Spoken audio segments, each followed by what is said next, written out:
Assalamualaikum warahmatullahi wabarakatuh. Salam sejahtera untuk kita semua. Pada kesempatan kali ini, saya akan menjelaskan mengenai screening dan prolanis. Untuk screening, ini dapat dilakukan 1 tahun sekali. Screening terbagi menjadi 2. Yang pertama yaitu screening riwayat kesehatan yang ada di atas ini. Kemudian yang kedua yaitu screening kesehatan, yang ada di kotak-kotak merah ini.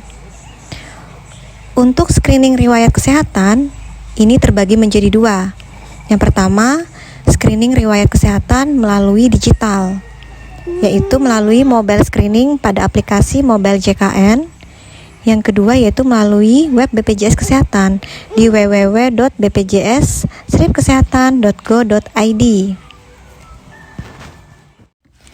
Bila hasil dari screening peserta resiko sedang atau tinggi untuk penyakit hipertensi, diabetes mellitus, jantung koroner, dan gagal ginjal, maka peserta harus datang ke FKTP untuk diperiksa lingkar perut dan IMT-nya. Bila hasilnya lebih dari normal, maka peserta akan dilanjutkan ke pemeriksaan kesehatan. Pemeriksaan kesehatan ialah dilakukan pemeriksaan GDP dan GDPP dan juga tekanan darah. Untuk pemeriksaan GDP dan GDPP, FKTP khususnya FKTP non-Pemda harus memastikan yang pertama, peserta belum mendapatkan pelayanan screening yang diselenggarakan oleh pemerintah pusat atau pemerintah daerah dengan menandatangani surat pernyataan bahwa belum pernah dilakukan screening. Formatnya seperti ini. Yang kedua yaitu peserta belum terdiagnosa penyakit diabetes mellitus. Berarti peserta belum masuk dalam program rujuk balik dan prolanis DM. Untuk peserta yang mau diperiksa di FKTP atau di lab jejaring FKTP atau di lab yang bekerja sama langsung dengan BPJS Kesehatan, FKTP juga harus membuat surat pengantar screening seperti berikut ini. Pemeriksaan GDP dan GDPP dapat ditagihkan masing-masing sebesar 20.000, jadi totalnya ialah 40.000. Penagihan hanya dapat dilakukan oleh FKTP non-Pemda saja, karena screening oleh puskesmas masuk dalam program kesehatan yang lain, sehingga tidak dapat ditagihkan ke BPJS Kesehatan. Untuk peserta, hasil screening riwayat kesehatan yang menunjukkan hasil positif menderita penyakit diabetes mellitus tipe 2 atau hipertensi, ini direkomendasikan untuk mengikuti prolanis. Apa aja sih keuntungan menjadi peserta prolanis? Jadi keuntungannya ialah yang pertama, peserta akan dipantau kesehatannya setiap bulan oleh FKTP. Yang kedua, peserta akan mendapatkan obat. Kemudian yang ketiga, peserta akan mendapatkan pemeriksaan rutin penunjang prolanis, baik yang bulanan ataupun 6 bulanan. Yang keempat, peserta dapat bergabung dalam klub prolanis, sehingga dapat mengikuti kegiatan senam setiap minggu dan edukasi kesehatan setiap bulan. Selanjutnya kita ke pembahasan yang kedua, yaitu prolanis. Prolanis ialah program pengelolaan penyakit kronis. Hanya ada 2 diagnosa dalam prolanis, yaitu diabetes mellitus dan hipertensi. Peserta yang dapat didaftarkan menjadi peserta prolanis yang pertama yaitu dari hasil screening kesehatan atau penapisan yang telah disampaikan sebelumnya.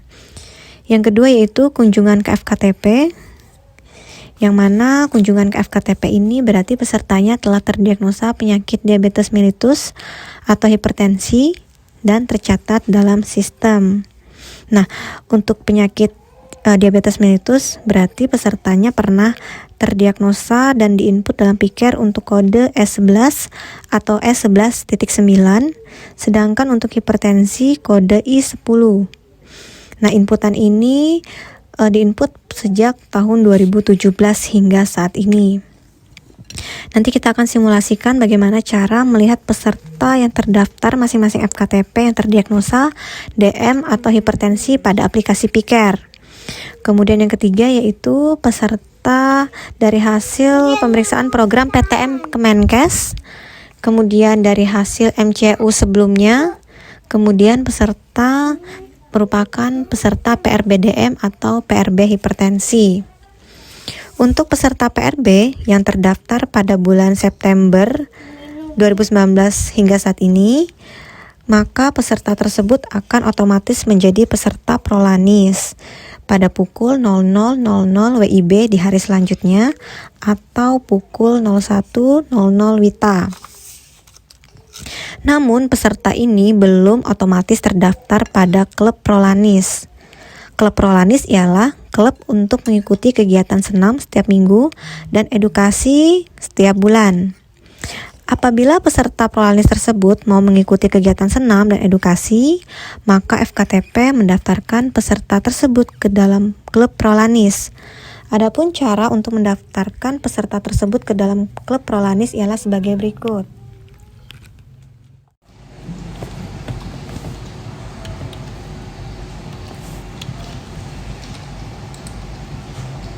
Nah, di sini saya udah berhasil masuk dalam Piker. Kemudian kita klik entry data, kemudian klik Prolanis, kemudian klik entry klub Prolanis. Nah, kemudian di sini kelihatan ada berapa klub Prolanis.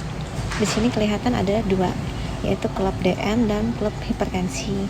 Kita contoh ambil yang klub DM, kita klik nama klubnya. Kemudian di sini terlihat nama-nama peserta yang masuk dalam klub Prolanis DM. Di sini ada kelihatan 24 orang. Kemudian kita mau daftarkan yang belum masuk dalam klub. Caranya di sini klik tambah peserta Prolanis. Nah, di sini muncul peserta Prolanis yang belum terdaftar klub. Kita ambil contoh 1. Di sini saya pilih Bapak Fuad, saya klik namanya, kemudian saya klik simpan. Apakah Anda yakin? Yakin. Ya. Nah, berhasil disimpan. Coba kita lihat Bapak Fuad apakah sudah masuk. Biasanya paling belakang. Nah, ini sudah masuk.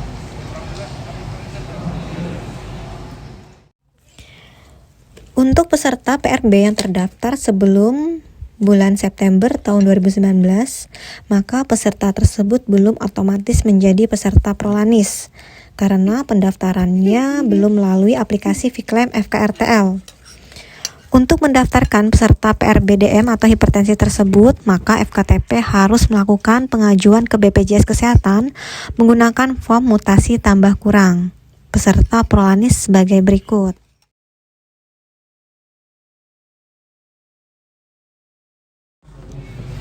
Baik, saya akan mensimulasikan bagaimana cara mendaftarkan peserta Prolanis dan memasukkannya ke dalam klub Prolanis.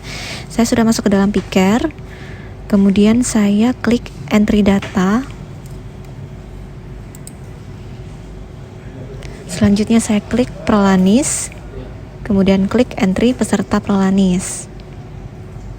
Nah, kemudian kita masukkan nomor kartunya. Di sini saya sudah dapat nomor kartunya, kemudian saya klik cari. Nah, cocokkan lagi namanya apa sudah sesuai.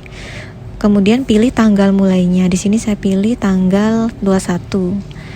Kemudian kita sesuaikan pesertanya terdiagnosa apa. Di sini saya contohnya diabetes mellitus. Kemudian masukkan tenaga medis. Saya pilih di sini atas nama Mbak Fitria. Kemudian masukkan nomor HP-nya. Nomor HP ini harus benar. Karena untuk memudahkan FKTP juga misalnya mau menghubungi peserta Prolanis tersebut. Contoh saja saya masukkan. Kemudian email. Nah, email ini apabila peserta yang tidak punya email mungkin bisa dibuatkan satu email khusus untuk pendaftaran Prolanis. Kemudian alamatnya juga harus lengkap. Nah, kemudian keterangannya ini harus diisi karena kalau tidak diisi nanti dia tidak bisa disimpan seperti ini. Nah, kemudian keterangan ini boleh bebas apa saja mau diisi. Saya di sini contoh mengisinya seperti ini: terdiagnosa diabetes mellitus dan mau mengikuti kegiatan Prolanis.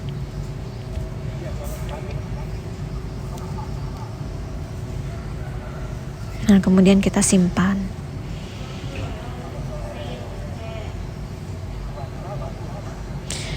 Baik, selanjutnya kita akan cek apakah Bapak Iswahyudi ini sudah masuk belum dalam Prolanis.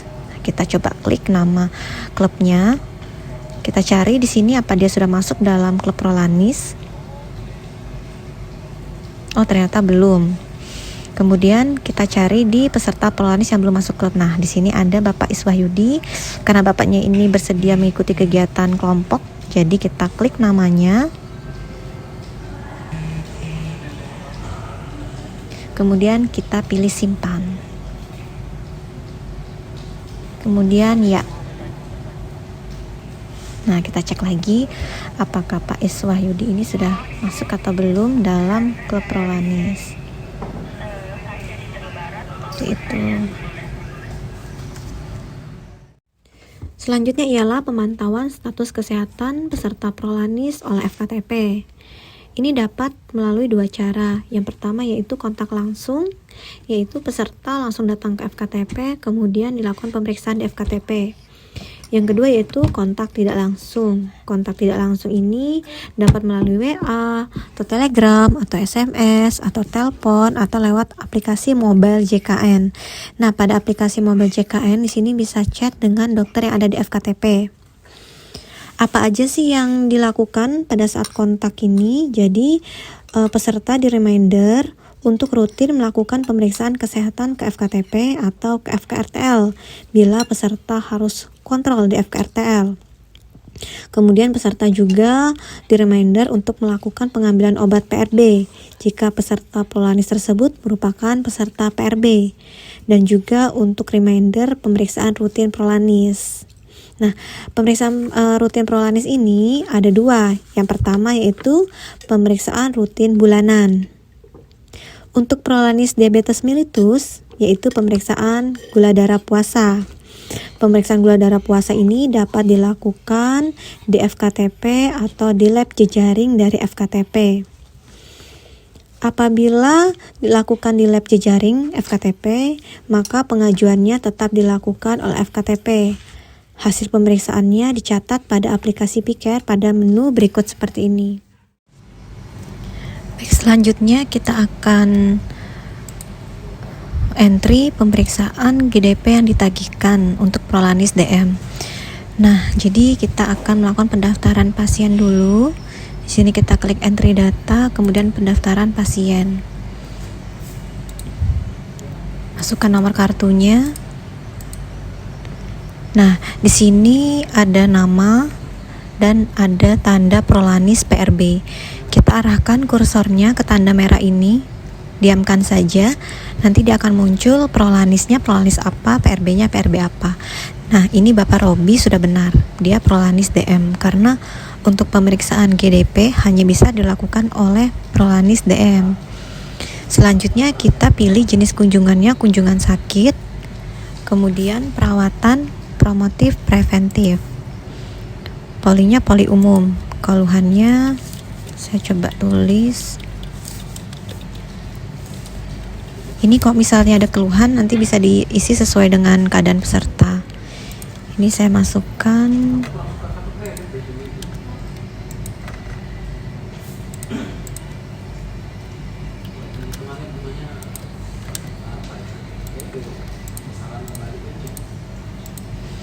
Setelah disimpan, kemudian kita ke pelayanan pasien.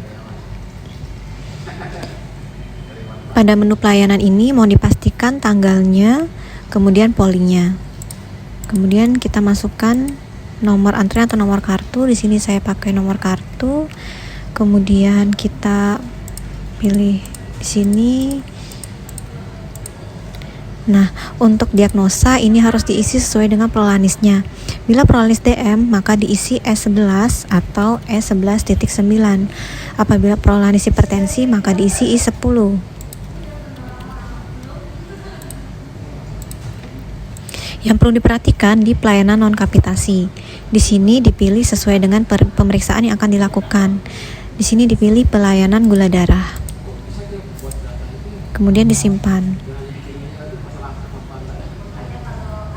Untuk penagihan, jangan lupa untuk entry SPP. Coba kita klik SPP seperti ini. Surat pernyataan pelayanan. Jadi di sini yang tanda tangan atas nama pasien atau keluarganya. Setelah itu akan muncul di sebelah kanan ini ada data riwayat pelayanan, ada informasi pemeriksaan terakhir peserta Prolanis. Nah, tadi kan kita yang tanggal 21 nih. Nah, di sini ada muncul tindakan non-kapitasi pelayanan gula darah puasa. Setelah didapatkan hasil pemeriksaan, kita isi di sini hasilnya. Ini contoh saja, saya 90. Untuk biaya ini otomatis, yaitu 20.000. Setelah kita isi sesuai dengan keadaan peserta, kita simpan. Setelah itu kita cetak FKPP untuk penagihan. Nah, seperti ini FKPP. Nah, jadi seperti ini cara entry GDP untuk penagihan. Setelah di-entry semua peserta yang dilakukan pemeriksaan, kita bisa melakukan pencetakan FPK di lihat data, kemudian pilih tagihan non-kapitasi, kemudian kita pilih daftar tagihan untuk mengecek kembali apakah semua yang sudah kita entry itu udah masuk datanya. Nah, di sini udah masuk datanya atas nama Bapak Robi Irawan. Kemudian apabila sudah sesuai, maka kita bisa langsung pembuatan FPK. Nah, bulannya, kemudian perawatannya, perawatan promotif preventif, cari. Kemudian buat FPK. Seperti itu caranya. Untuk FKTP atau lab jejaring dari FKTP yang tidak dapat melakukan pemeriksaan GDP, maka FKTP dapat merujuk ke laboratorium Prolanis menggunakan rujukan horizontal pada aplikasi Piker. Laboratorium Prolanis ini ialah laboratorium yang bekerja sama langsung dengan BPJS Kesehatan dan masing-masing FKTP telah di-mapping. Untuk tagihannya yang menagihkan ialah laboratorium Prolanis tersebut. Pada saat peserta mau dirujuk horizontal ke laboratorium Prolanis, maka FKTP harus berkoordinasi dengan laboratorium Prolanis tersebut. Nah, kemudian setelah mendapatkan hasil, FKTP juga harus berkoordinasi dengan laboratorium Prolanis karena hasil dari pemeriksaan tersebut harus juga disimpan di FKTP. Untuk pemeriksaan GDP, FKTP harus menginput lagi di aplikasi Piker, khusus untuk pemeriksaan GDP saja. Untuk penginputannya dapat dilihat seperti berikut. Baik, sekarang kita akan melakukan entry pemeriksaan Prolanis yang telah dilakukan di laboratorium Prolanis. Namun FKTP harus tetap menginput ke dalam aplikasi Piker, yaitu khusus untuk pemeriksaan GDP. Nah, jadi kita entry di pendaftaran itu sesuai pada saat pesertanya datang, pada saat pesertanya itu di hari dia periksa di laboratorium. Nah, jadi di sini saya pilih karena dia tidak ditagihkan, jadi kita pilih kunjungan sakit, rawat jalan, dan poli umum. Kemudian kita masukkan lagi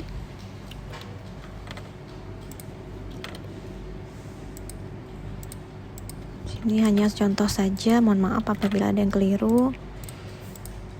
Nah, setelah kita simpan, kemudian kita ke pelayanan.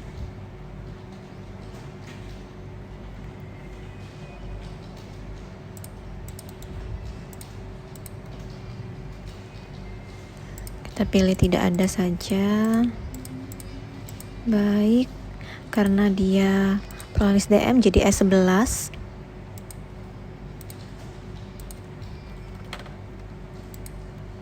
Nah, ini tidak ada berjalan. Kemudian kita simpan.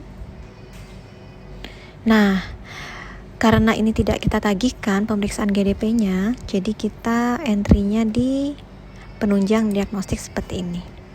Kemudian kita klik tambah data baru, kemudian kita isi di gula darah. Nah, misalnya hasilnya 90. Simpan deh, seperti itu saja. Coba saya klik. Nah, seperti ini. Oke, berhasil menyimpan data pemeriksaan lab. Kelihatan nanti dia sudah periksa. Nah, untuk Prolanis hipertensi, pemeriksaan bulanannya ialah pemeriksaan tekanan darah. yang dilakukan oleh FKTP dan hasil pemeriksaannya itu dicatat pada aplikasi Piker seperti berikut. Baik, kita akan simulasikan bagaimana cara mengentri tekanan darah pada aplikasi Piker. Jadi di sini saya pendaftaran pasien, pastikan prolanisnya prolanis hipertensi. Kemudian ini kunjungan sakit, perawatan rawat jalan, poli umum. Keluhannya misalnya pusing. Ini contoh saja. Nah, kita masukkan sesuai dengan keadaan peserta. Saya aja. Nah, tekanan darahnya diinput ialah di sini. Di file tekanan darah sistol dan diastol. Saya masukkan contoh 130 dan 80. Nah, seperti ini. Untuk pengentrian ini harus sampai ke pelayanan pasien.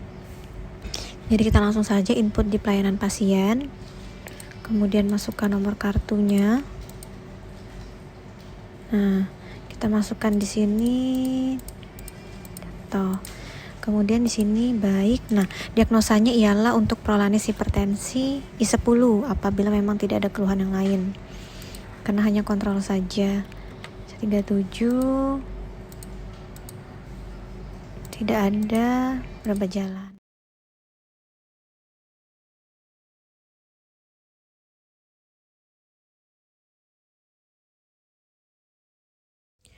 Untuk pemeriksaan 6 bulanan untuk prolanis DM yaitu pemeriksaan HbA1c dan kimia darah.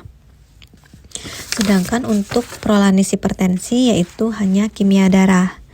Kimia darah itu apa saja? Kimia darah yaitu terdiri dari ureum, kreatinin, mikroalbuminuria, LDL, HDL, kolesterol total, dan trigliserid.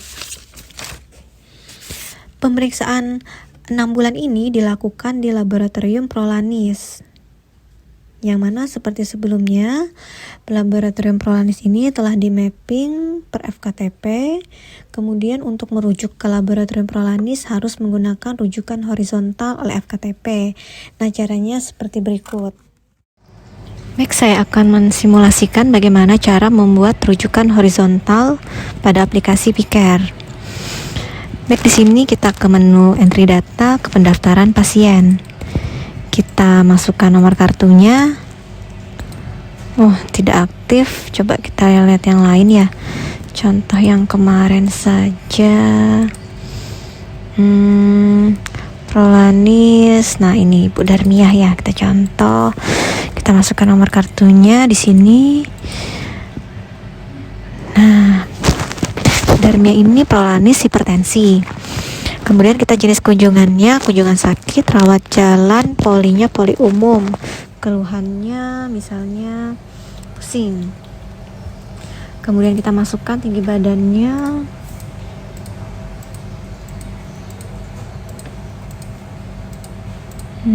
Saya pilih yang ada aja sudah. Kemudian kita ke pelayanan pasien.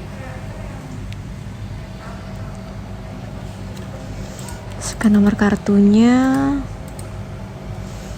iya, kemudian tidak ada. Baik, hipertensi kodenya I10 karena tidak ada keluhan yang lain. Kemudian dokter. Nah, ini karena mau dirujuk ke laboratorium prolanis, maka berobat jalan dirujuk. Nah, seperti ini. Kemudian kita pilih cari rujukan, kemudian muncul rujukan horizontal. Kita pilih di sini pelayanan laboratorium. Kita pilih kan prolanis hipertensi. Kita pilih mikroalbuminuria. Kimia darah ada 7 item ini semua, tapi kita hanya memilih satu saja. Nanti di print out-nya kita bisa tulis kimia darah. Jadi kita cari di sini contoh, dipilih yang Nur Asi, dipilih kemudian disimpan seperti ini. Nah, ini contohnya. Cetak rujukan, setuju.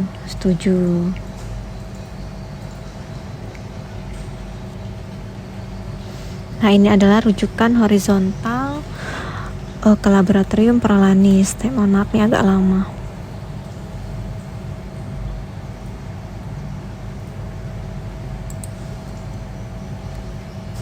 Nah, seperti ini.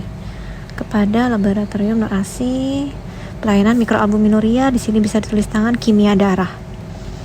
Baru tanda tangan dokter, stempel FKTP. Seperti itu.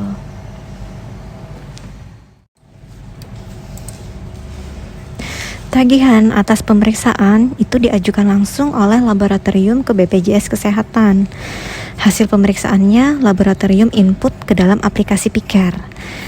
FKTP nanti dapat membaca hasil inputan dari laboratorium tersebut. Nah, kita coba contoh di sini. Kita mau lihat hasil inputan dari laboratorium. Ibu Surati tanggal 21. Oke, kita langsung ke pelayanan aja karena sudah didaftar. Kita mau lihat inputan dari laboratorium itu gimana. Nah, kita klik di sini. Nah, kelihatan di sini hasil entrian dari laboratorium. Berarti contohnya aja kreatinin. Ibu Surati terakhir diperiksa kreatinin oleh laboratorium itu tanggal 3 bulan September tahun 2019. Wah, berarti udah lama sekali nih Ibu sudah nggak periksa ini. Nah, kita lihat di sini siapa yang entry ialah laboratorium Kumala. Seperti itu. Yang menjadi catatan penting saat peserta Prolanis akan melakukan kunjungan ke FKTP atau akan dirujuk ke laboratorium Prolanis, maka FKTP harus menginput dengan kode diagnosa. Untuk Prolanis DM ialah kode S11 atau S11.9, sedangkan untuk Prolanis hipertensi dengan kode I10. Baik, kita akan melanjutkan ke pembahasan optimalisasi RPPT 5%. RPPT ialah rasio peserta Prolanis yang terkendali. Ini merupakan indikator untuk mengetahui optimalisasi penata laksanaan Prolanis oleh FKTP dalam menjaga kadar gula darah puasa bagi pasien diabetes mellitus tipe 2 atau tekanan darah bagi pasien hipertensi esensial. Target dari RPPT ini ialah minimal 5%, karena RPPT ialah salah satu indikator dalam kapitasi berbasis kinerja. Untuk rumus RPPT ini ialah rasio Prolanis DM yang terkendali ditambah rasio Prolanis hipertensi terkendali dibagi 2. Jadi masing-masing ini harus tahu dulu hasilnya dari rumus ini. RPPT DM, jumlah peserta Prolanis DM yang terkendali dibagi jumlah peserta terdaftar di FKTP dengan diagnosa DM, ini dikali 100%. Hipertensi pun seperti itu. Nah, ini diharapkan hasilnya dibagi 2 dan minimal 5%.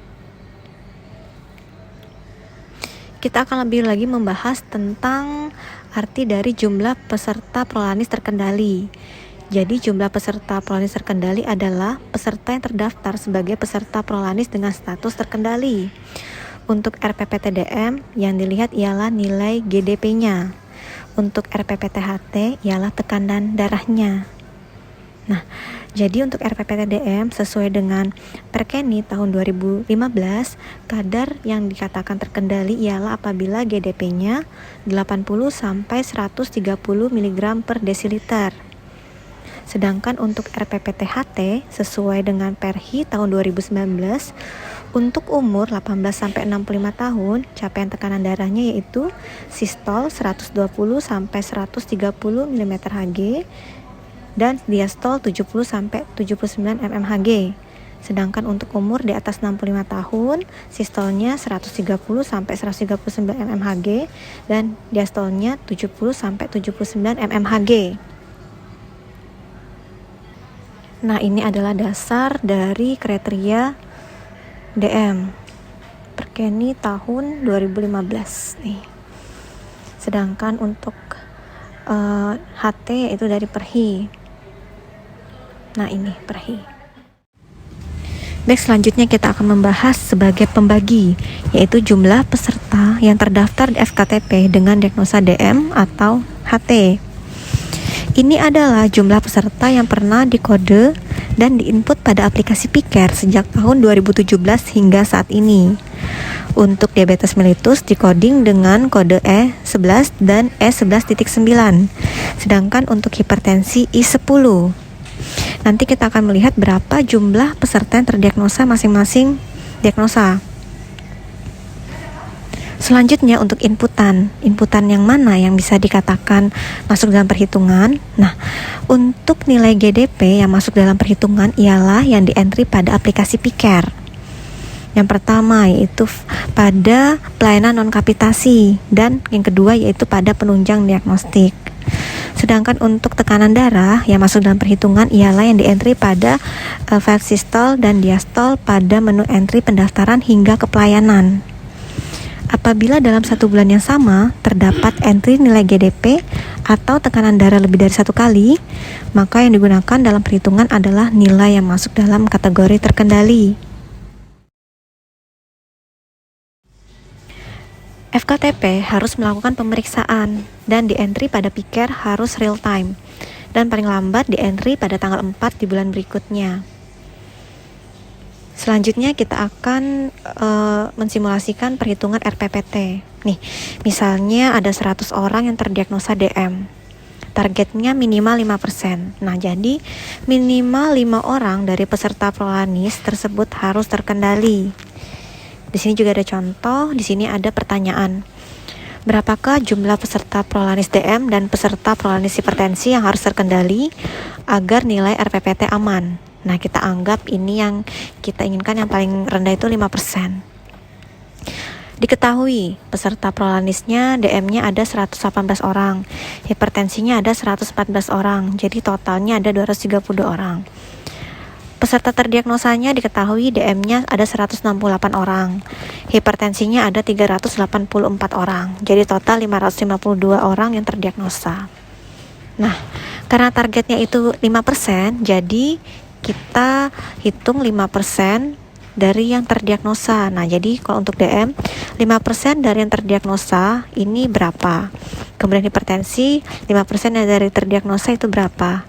Didapatkan dari DM yang terdiagnosa 168 orang, berarti 5%-nya yaitu 9 orang peserta Prolanis harus terkendali. Sedangkan untuk hipertensi yang terdiagnosa ada 384 orang, jadi 5%-nya ialah 20 orang peserta Prolanis hipertensi harus terkendali. Nah, jadi ini. Misalnya nih, agak susah untuk mendapatkan yang terkendali dari diabetes mellitus. Berarti yang hipertensinya harus ditinggikan. Misalnya di sini 3%, di sini 7%, dibagi 2 jadi 5% berarti aman. Seperti itu. Nah, ada soal yang kedua nih. Berapakah capaian RPPT dari kasus berikut? Peserta Prolanisnya DM-nya ada 118 orang, hipertensinya ada 114 orang. Yang terdiagnosa DM ada 168 orang, hipertensi 384 orang. Kemudian ternyata dari semua ini yang terkendali peserta Prolanisnya dari DM yaitu hanya 6 orang, hipertensinya 10 orang. Kita cari nih berapa sih nilai RPPT yang kita bakal dapat. Nah, jadi kita harus tahu dulu RPPT DM-nya berapa, RPPT HT-nya berapa. Nah, kita hitung masing-masing. Yang terkendali 6 orang, nih, di bagian terdiagnosa 168 orang, totalnya 4%. Untuk RPPT HT yang terkendali ada 10 orang dan terdiagnosa 384 orang. Nah, jadi totalnya 3%. Jadi total RPPT ialah total RPPT DM ditambah RPPT HT dibagi 2. Jadi totalnya di sini adalah 3,5%. Nah, berarti RPPT-nya tidak tercapai karena minimal target ialah 5%. Baik, selanjutnya saya akan menjelaskan bagaimana cara mengetahui capaian KBK pada Piker. Jadi capaian KBK ini dapat terlihat ada 2. Sebelah kiri ini ialah capaian KBK final atau akhir bulan. Kemudian yang sebelah kanan ialah capaian mid KBK pertengahan bulan. Nah, kita coba lihat dulu yang mid. Yang mid ini ialah pertengahan.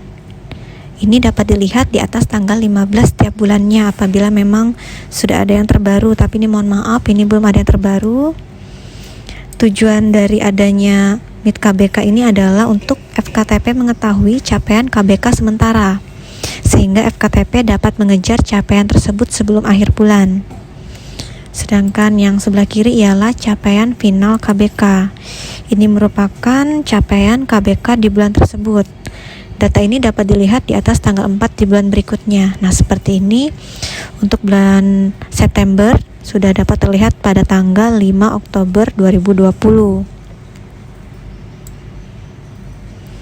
Di sini kita bisa melihat berapa sih jumlah peserta yang terdiagnosa DM dan hipertensi. Nah, di sini terdiagnosa DM-nya ada 198 orang.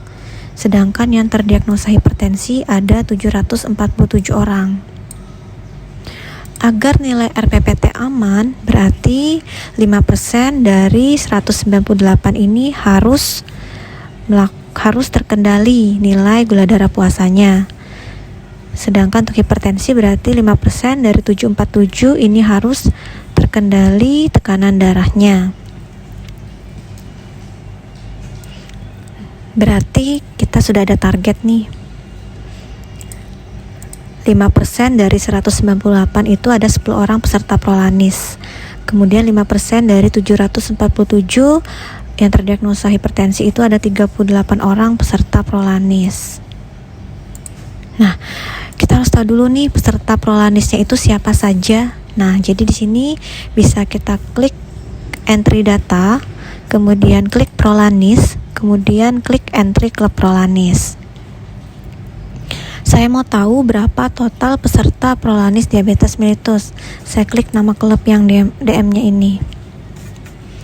Di sini dapat terlihat yang sudah masuk dalam klub ada 26 orang. Kemudian kita klik tambah peserta prolanis untuk mengetahui peserta prolanis yang belum masuk dalam klub. Di sini ada 37 orang. Berarti total peserta prolanis DM yaitu 26 orang tambah 37 orang yaitu 63 orang. Sedangkan untuk hipertensi, saya klik nama klub hipertensinya. Kemudian saya lihat di sini total peserta prolanis hipertensinya ada 22 orang yang sudah masuk dalam klub. Sedangkan yang belum, saya klik tambah peserta. Nah, di sini ada 50 orang. Berarti totalnya adalah 22 tambah 50 ialah 72 orang prolanis hipertensi. Nah, ada contoh kasus lain nih. Misalnya 5% dari yang terkendali itu contohnya 5 orang. 5% dari yang terdiagnosa itu contohnya 5 orang. Tapi peserta yang terdaftar sebagai prolanis itu hanya 1 orang. Nah, gimana harus terkendali 5 orang sedangkan yang terdaftar baru 1 orang? Berarti kita harus mendaftarkan peserta prolanis. Caranya klik entry data, kemudian prolanis, kemudian entry peserta prolanis. Nah, di sini sudah kita simulasikan, kita tinggal masukkan nomor kartunya, pilih jenis diagnosanya, kemudian disimpan. Kemudian apabila dia mau masuk dalam klub, nanti bisa dimasukkan dalam klub seperti tutorial yang sebelumnya.